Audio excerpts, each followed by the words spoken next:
G'day, I'm Dr. Andrew Ip, and I'm a Sydney-based general dentist. I work in private practice across two practices, one in Ryde and one in Parramatta in Western Sydney. So I've been involved in 3D printing for quite a number of years. So when I was looking at getting a dental 3D printer, obviously accuracy and precision were really important factors. The one thing that really rings home to me is reliability and consistency. And that's basically what Asiga has in droves. This year I finally upgraded to the Max 2, and that's been my new workhorse. And I've really enjoyed the transition from Max to Max 2, and it's just great. It looks nice in the clinic. My patients look at it and they always comment how sleek and modern it looks, and it works pretty quietly, so I'm not concerned about having it running while patients are around.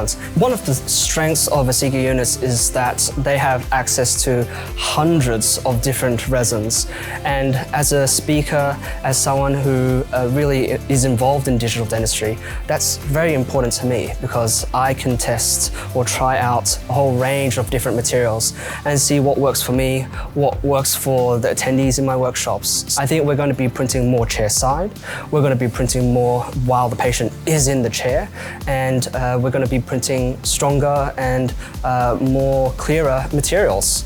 And the Ultra really is preparing for that next evolution in dental materials because it has infrared heating, it has a transparent mode that can tackle clear resins. So I think Asiga is gearing up to the future of digital dentistry in that sense. It's preparing for the next generation of materials.